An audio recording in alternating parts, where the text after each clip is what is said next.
When a human being comes to the point where the understanding that fulfillment does not come from outside, that what is outside is a manifestation of what is inside, that the way people relate with them is a product of how they relate with themselves, that if they get thrashing and buffeting from the outside, that means they have been thrashing and buffeting themselves. Like they say, the way you are dressed is the way you are addressed. In this context, it is the way you dress your soul. If you dress your soul in rags, people will treat you as a beggar, as a destitute. Here we are talking about a human being who understands that they do not need to please the outside world to be pleased in themselves. What exactly do they do to make this work? It's only one thing and one thing only.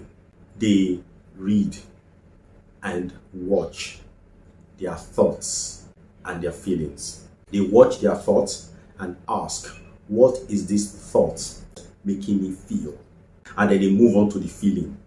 When they get the feeling, they ask themselves, what is this feeling turning me into? That is, what is the feeling saying to me? Because it is what the feeling says to me that I accept and I become. If the feeling says these people have no respect for me, I am going to see them as people that have no respect for me. And you know what that means? It can make me vindictive.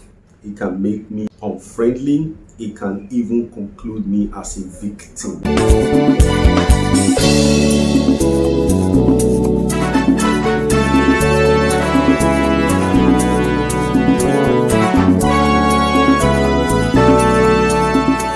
Hello, powerful one.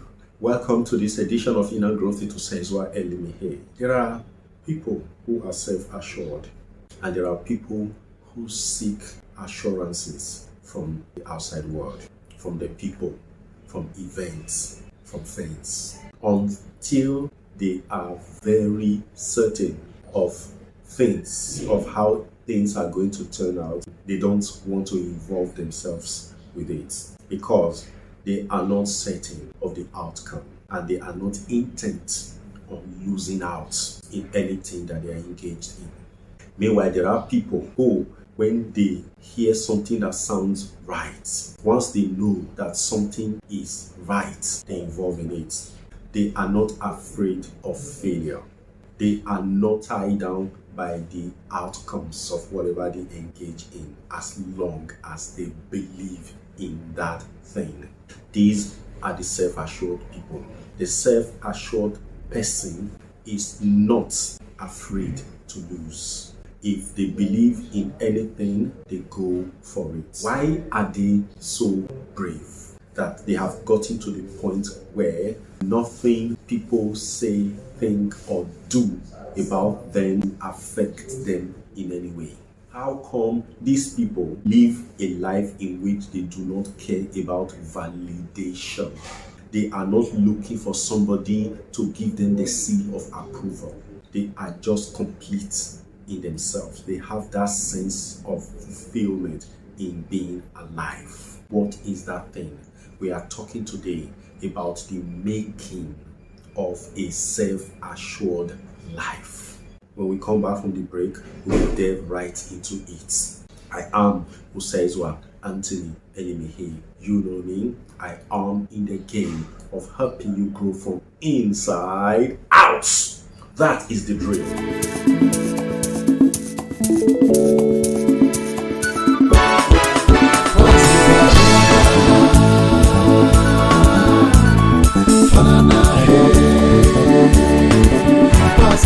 Welcome back. Yes, the making of a self-assured life. There is only one way. It begins with changing your belief. Whatever I conclude in my mind is what I become. So have you acquired the habit of censoring, monitoring your thoughts to know what they are making you feel and know what they are saying to you? I have an early video on this channel where I talked about how to audit our thoughts. Your thoughts is a voice in your head. And then that thought creates a feeling that is an electrical charge in your heart. Of course, when it gets to the level of feeling, your cells are being primed into character. So, what are your thoughts making you feel? And what are your feelings making you into? What are they making out of you? The world can be anything, but the thing is that on the face value, it is neutral. In this current phase of our channel, we are telling you that there are 3 things you must know about this world, and you must take them with full commitment. And that commitment is to make the best of this information, this knowledge of the world. Number 1, it is a garden. So you are a plant in the garden. You are a living tree in this garden. You must grow. And to grow, you must give and you must take. You can't only give without taking. Good. Now it is what you give that you get back, refined, multiplied. That's number 1. Commit to growth. And to grow, I repeat, is to give and to take. Right? Give off that which is negative and take back in that which is positive. Give out what is not helping you, what is hurting you and hurting you, and take back what heals and makes you whole.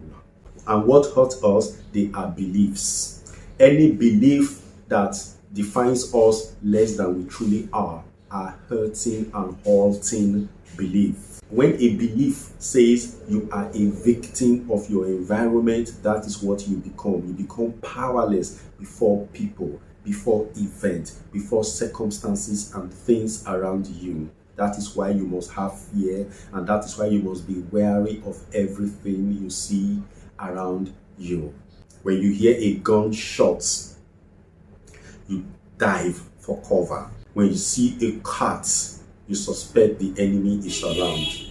When you see a gecko on your wall, you jump, you want to kill it because the enemy has presented itself. God has shown you the machination of the enemy. If you by mistake see a bat, you are turned on with rage, you want to kill it. That is an evil creature, you have to kill it. You see an owl, even some of you, when you see a goat, if you see a chicken in your compound, you wonder, how did the chicken get here? Who sent this chicken on an errand? When you are walking and you stumble, you say, what is the enemy planning? You have come to believe that the world is a stage of war. Everything that happens to you is a message. It's a signal of war. It's a signal of negativity. You are not even thinking that these things are signals that you may not be doing the right things, or a signal to tell you, slow down. You don't see those things. You don't see that the universe can be sending you a message of love. You see it as the world around you plotting against you. That is not how to be a self-assured person. When you live a life in which there are so many enemies, potent enemies that you cannot see, that you cannot hear, that you cannot access with your 5 senses, but you know they are around, and you know that to deal with them, you can't do it alone. You need the blood of Jesus. You need a powerful medicine man, some potent charms to do these things for you. My friend, how can you be self-assured? You will have to be scared. You will have to be afraid. And if you come to the conclusion that before anything you do can be worth your while, can be worth it, people must praise it. People must see it as the in thing. It has to be approved by others. How can you be self-assured? Until people praise your work, however much you like it, you are not going to be happy. Because of that, you are not even able to like anything you do until somebody loves and praises it. How can you be self-assured? A self-assured person is not a slave of people's opinions. It's not a slave of people's praises. It's not committed to getting approval from anyone. And such a person lives a healthier and more fulfilled life. And that is the origin of the more abundant life of which the beloved Lord Jesus Christ talked about. He said, I have come that you might have life and have it more abundantly. He said, the devil cometh none but to kill, to steal, and to destroy. And I ask again, who is the devil? Certainly not the creation of God. The devil is the creation of yours. You might say, I didn't create the devil. I was told by my mother, my father, my religion, my upbringing that the devil exists. Yes. But the moment you accept what has been said, then you started creating the devil in that line. What is created by others, accepted by you, is created by you. We create by accepting, by admitting. And then the devil will begin to do the devil's work in your life. The devil is the shadow that is created from the sickly light that falls on our false personality. Without the ego, there will be no devil. Without the faulty, wrong ego, that is the wrong personality, created of negative beliefs by society, there will be no devil. The self-assured person has no image of the devil as the world knows it. What the self-assured person knows is that the devil does not exist until I create one. Now, to be self-assured is to be free of the unseen and unknown evil. Is to come to the conclusion that the world is just a beautiful place. To come to this level, my friend, it takes a lot of auditing. It takes a lot of weeding out of all the negative beliefs that have been pumped into us. And it's a process called war. Because the negative beliefs are the building blocks of the negative ego, the faulty ego, the false ego. And for you to remove them, you are to be taking parts from that false ego. And you know what it means to be taking part from a living thing? You are cutting and amputating it. It will scream, it will bleed, it will make a mess of your environment. And that mess of the environment that the bleeding, screaming, fighting back ego does is what discourages a lot of people from building their inner self. That is why they cannot listen to their thought. They are scared of what they might hear. Not that the hearing is the one that troubles them. It is what they should do about the hearing to make themselves whole again that scares them. My friend, build yourself irrespective of what happens.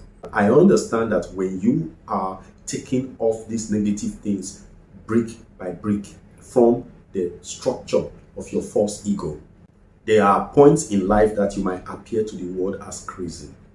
Like this YouTube channel that I'm doing, you know how much people closest to me, people that I thought should be encouraging, blast me about it. Yes, the blast. Somebody said he believed that this is an incident coming from my post-traumatic disorder. A lot of people have what they have to think or say about you when you are on the path of recreating, redefining your reality. Because society will not just fold their hands and watch you go. Because when you are rebuilding your reality, you are saying no to society without telling them no. And the kind of no you are saying to society is a very deafening, loud no. It is a no that is founded on action, not on words. People who say no to society verbally, they are the religious ones. They keep saying no to society. Society begins to nod and say, yes, I agree. You said no. Yes, I agree. But they are not doing the no. They are not being the no.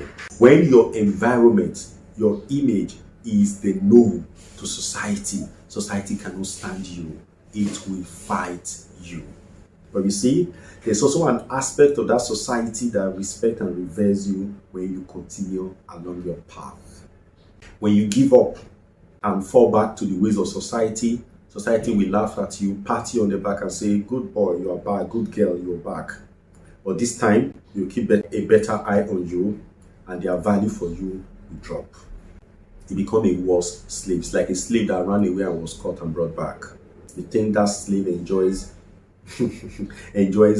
benefits? That slave has scars, indelible scars to show for that attempt. But if you choose to continue on the escape route, damning all consequences, when you get to that point of no return where they cannot reach you, they will doff their heart for you. But they will watch out for others and make sure they don't follow your examples. It's all in you, not in me, not in the outside world to change your word. It's all yours. One of the maxims of Scientology that I learned when I was studying them was the law of the owner of a universe is supreme in that universe. So the law of your word is supreme in your word. What are the laws you are making? Are they laws that you have taken from society? Those laws will elevate society above you. They will elevate the findings, the lies of society above your truth. So, what are you doing with your life? It's all left to you. But I counsel you to make the best of it, because it's in you to make that happen. Until I come your way again next time with more exciting, life-transforming videos, remain true to yourself, and nothing can make you false. Thank you.